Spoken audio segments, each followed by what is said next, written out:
नमस्कार साथियों, स्वागत है आप सभी का अपनी पाठशाला पर। मैं हूं अंकित अवस्थी। आप हैं मेरे साथ में एक ऐसी खबर पर चर्चा करने के लिए जो कि दिनों दिन जब से सुर्खियों में आई है तब से सुर्खियों में ही है। आपको मालूम होगा कि भारत ने अपने नए संसद भवन का उद्घाटन कर लिया है। प्रधानमंत्री के उद्घाटन से लेकर के अब तक यह सुर्खियों में चल रही है। आपको याद होगा आज से 13 दिन पहले जब 28 तारीख को इसका इनॉग्रेशन हुआ था, उससे पहले हमने इसके ऊपर एक सेशन किया था। जब नई संसद तैयार हुई थी तो अपोजिशन ने सबसे पहले भारत में विरोध करना शुरू किया था कि हम इसके उद्घाटन पर नहीं जाएंगे, और 19 पार्टियों ने अपोजिशन की तरफ से यहां ना आने का निर्णय लिया था। हमने इसके ऊपर सेशन किया था। अच्छा, अब देश के अंदर का विरोध तो समझ में आया, अब ये विरोध बाहर बढ़ने लगा तो पहुंचा यहां से निकल करके। प्रधानमंत्री ने कहा कि ये नया भारत है और नए भारत के साथ साथ ये भारत के सम्मान को लौटाता है और याद दिलाता है। प्रधानमंत्री मोदी का भाषण हुआ। प्रधानमंत्री मोदी ने अपने द्वारा इस पूरे कार्यक्रम का उद्घाटन किया। पूरी फुटेज, पूरा केंद्र, सब तरफ अपने आप को रखा। हालांकि इस बात पर भी काफी विवाद हुआ, राजदंड को लेकर के भी काफी इतिहास खंगाला गया, बताया गया, लिखा गया, लेकिन भारत ने अपना संसद भवन शुरू कर दिया। ठीक है साहब, संसद भवन शुरू हुआ तो भाई नई संसद के ऊपर सबसे पहली आपत्ति दर्ज कराई नेपाल ने। यानी विपक्ष के बाद जो सबसे पहला नाम आया विरोधियों में, वो नेपाल का आया। नेपाल ने कहा कि जनाब, हमें आपकी संसद पर ऐतराज है। बोले क्या ऐतराज है? बोले आपने इस संसद के अंदर अखंड भारत दिखाया है। कौन सा अखंड भारत? इस तरह से भारत की संसद में एक मुराल पेंटिंग लगी हुई है कुछ इस प्रकार से, जहां पर लुम्बिनी और कपिल वस्तु को दिखाया गया है। नेपाल के जो लुम्बिनी कपिल वस्तु क्षेत्र हैं वो अखंड भारत में भारत के ही हिस्से के रूप में दिखाए गए हैं। कोई बात नहीं साहब, इस मामले को तूल दे दिया प्रहलाद जोशी जी ने, जो कि भारत की तरफ से मिनिस्टर हैं, मतलब इसके अपने संसदीय मंत्री हैं। उनके द्वारा कहा गया कि हमारा जो संकल्प है वो स्पष्ट है, अखंड भारत संकल्प स्पष्ट है। एक मंत्री द्वारा जब ये बात बोली गई थी तो स्वाभाविक सी बात है कि प्रतिक्रिया तो आनी थी। मंत्री जी ने अपने ट्वीट पर जैसे ये बात लिखी, तुरंत नेपाल की तरफ से पूर्व प्रधानमंत्री के द्वारा प्रतिक्रिया देकर पूछा गया कि भाई इंडिया वालों बता दो कि आपका संकल्प क्या है। क्या आप नेपाल को, जिसको कि अखंड भारत में आपने अपने साथ दिखा रखा है, क्या उसे अपने साथ लेना चाहते हो? इस विषय में वहां के जितने भी अपोजिशन लीडर थे वो पूरी तरह से भारत के ऊपर अपना रुख स्पष्टीकरण का दबाव देने लगे। कोई बात नहीं, पाकिस्तान में चलते हैं साहब। नेपाल की कहानी सुन ली, पाकिस्तान भी पीछे कहां रहने वाला था। क्यों? क्योंकि असल मायने में अगर आप इस तस्वीर को देखें तो इसके अंदर कुरुक्षेत्र के बाद में ये जो सिंधु, तक्षशिला, ये वाला जो क्षेत्र है, ये भी अखंड भारत में भारत के ही नक्शे के अंदर दिखाया गया है। तो विरोध तो पाकिस्तान को भी करना था और हुआ भी यही। बीजेपी का Akhand Bharat narrative angers Islamabad, Dawn की कटिंग है जिसमें आप देख रहे हैं कि यहां पर जो मतलब एंगर पनपा था वो इस बात का पनपा था पाकिस्तान के द्वारा कि ये अखंड भारत आप लोगों ने कैसे अपने यहां पर दिखा दिया।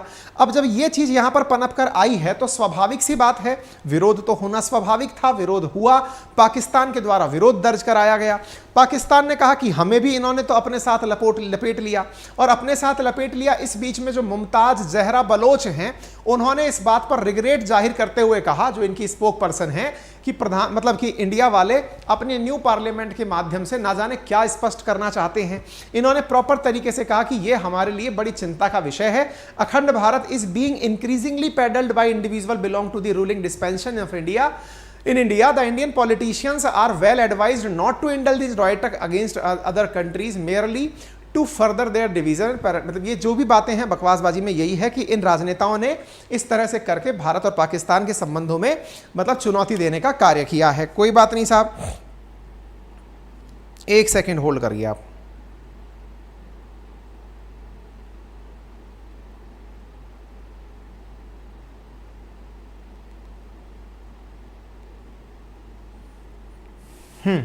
तो अब क्या हुआ?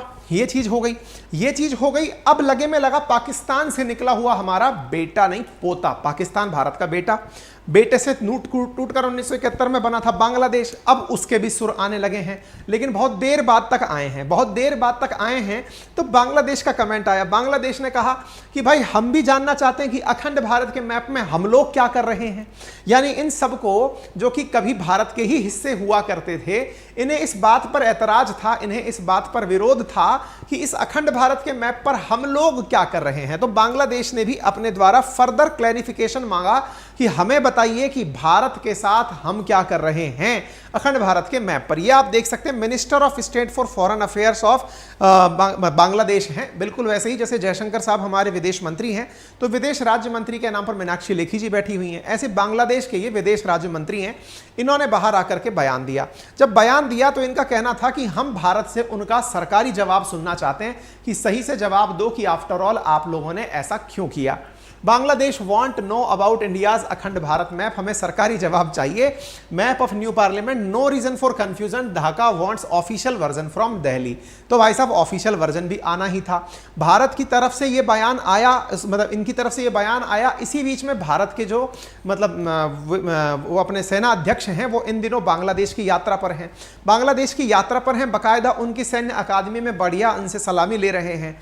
इस रास्ते के बीच में ये चीजें आई हैं तो स्वाभाविक सी बात है कि इस मुद्दे पर भारत की प्रतिक्रिया क्या है। हमारा हर पड़ोसी देश बड़ा चिंतित हो रहा है कि कहीं भारत अपने साथ इन सबको मिला तो नहीं लेगा। खैर, इन सब की चिंता के बीच में भारत ने इस मामले में केवल ये कहते हुए मामले को लाइट किया कि बोले ये इतनी बड़ी बात नहीं है जिस बात को आप लोग इतना तेजी से उठा रहे हैं। आप सुन सकते हैं।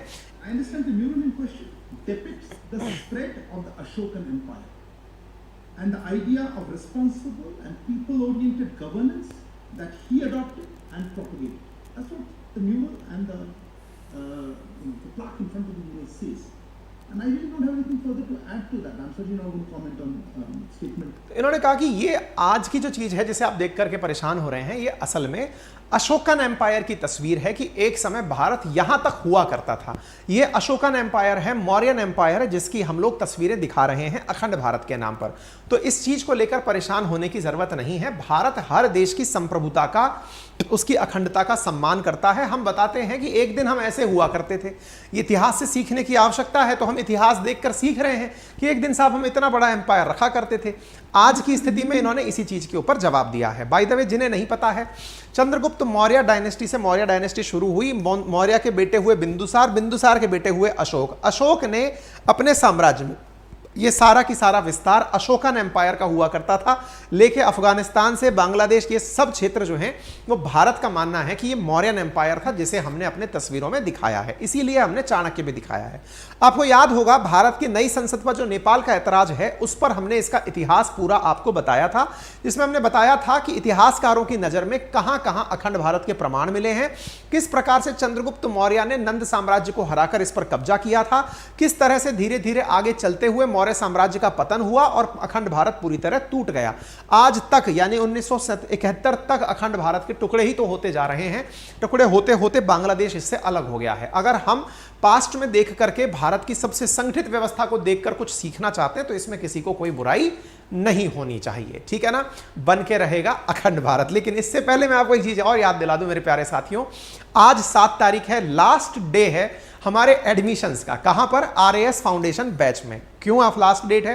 क्योंकि आरएएस फाउंडेशन बैच, जिसका नाम है नटराज बैच, इसमें हमने 1 से लेकर 7 तारीख तक ही एडमिशन ओपन रखे थे, मात्र 7500 रुपए में। चूंकि हमने प्राइसेस पहले ही 15,000 रुपए डिसाइड की हुई थी, इस वजह से हमने 50% डिस्काउंट के साथ 7500 रुपए में विद्यार्थियों को एंट्री 1 से लेकर 7 तारीख के बीच में दी थी, प्रीलिम्स और मेंस के फाउंडेशन बैच के लिए। मैं याद दिला दूं, मेरे जितने भी विद्यार्थी ऑलरेडी सब्सक्रिप्शन ले चुके हैं, कल सुबह 7 बजे मेरी ओरिएंटेशन क्लास के साथ, क्योंकि उस क्लास में मैं आपको पूरा टाइम टेबल एप्लीकेशन पर बताऊंगा, कौन सा टीचर कौन सी क्लास लेने वाला है। कल सुबह 7 बजे से ही क्लासेस शुरू हो जाएंगी।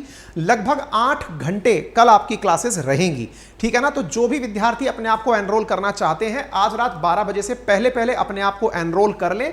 कुल मिलाकर 17 सब्जेक्ट हैं जिन्हें पढ़ाया जाएगा। शुरुआती समय पर जो शुरू हो रही क्लासेस हैं उनमें Hindi, English, math, science and technology, history, geography और पॉलिटी है। इन सब्जेक्ट्स को हम लेकर के शुरुआत कर रहे हैं, फोकस करते हुए कि प्रीलिम्स के अंदर जो प्रमुखता से काम आएंगी चीजें उन्हें तो कराते हुए चलना ही है, साथ में मेंस के लिए जो हिंदी इंग्लिश का उपयोग है उसे भी जबरदस्त तरीके से किया जाए। वीकली करंट अफेयर्स की क्लासेस भी यहां पर, राजस्थान करंट अफेयर की क्लासेस एप्लीकेशन पर उपलब्ध कराई जाएंगी, तो आप बढ़िया से उन क्लासेस को एनरोल कर सकते हैं। जिन्हें डेमो देखना है, अपनी पाठशाला एप्लीकेशन का लिंक कमेंट बॉक्स में दिया गया है, वहां पर डेमो ऑप्शन पर जाकर वीडियो चेक कर लीजिए। टीचर्स कैसे पढ़ा रहे हैं, कौन पढ़ा रहा है, कैसे पढ़ाएंगे, सब लिखा है, ठीक है। टीचर्स ने पढ़ाने के लिए क्या तरीके अपनाए हैं, स्लाइड लगाएंगे कि बोर्ड पर लिखवाएंगे, बोर्ड लिखवाएंगे तो हैंड रिटन नोट्स का क्या होगा, ये सब चीजें यहां पर उपलब्ध कराई जा रही हैं। पूरे हैंड रिटन नोट्स भी मार्केट में आएंगे, आपको बता दिया जाएगा, इफ नीडेड आप उसका ऑर्डर कर दीजिएगा। एंड्रॉयड, आईफोन, लैपटॉप सब पर हमारी क्लासेस उपलब्ध हैं।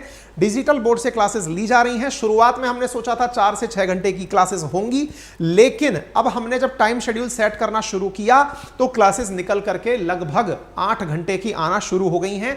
हम 8 घंटे पढ़ाएंगे तब जाकर के ये पहाड़ जैसा सिलेबस 1 साल में कंप्लीट होगा। संभवतः कभी 4 घंटे भी होंगी, वीक में 6 दिन ही क्लासेस होंगी, वीकली संडे के दिन रिवीजन होगा। पूरी तरह डिजिटल क्लासेस होंगी, ऑनलाइन क्लासेस होंगी। कोई भी दिमाग में कंफ्यूजन मत रखिएगा। आपको एडमिशन के लिए हम जबरदस्ती वो नहीं खींच करके नहीं ला रहे हैं, आपको नहीं लेना है मत लीजिए, ठीक है ना। सब एप्लीकेशन के थ्रू क्लासेस हैं, हमारा काम आपको बताना है, इसलिए आप परेशान भी ना हो। अभी जाए, और किसी प्रकार की टेक्निकल परेशानी के लिए आपके पास 3 प्रकार के नंबर हमने यहाँ उपलब्ध करा दिए हैं, जिनको आप कॉल करके एनी टाइम कोई डाउट डिस्कशन कर सकते हैं। फिलहाल के लिए इतना ही, अपना ख्याल रखें, और जिन्हें जल्दी से लेना है लिंक पर जाइए, हमने आपके लिए सेशन पिन कर दिया है। Thank you so much.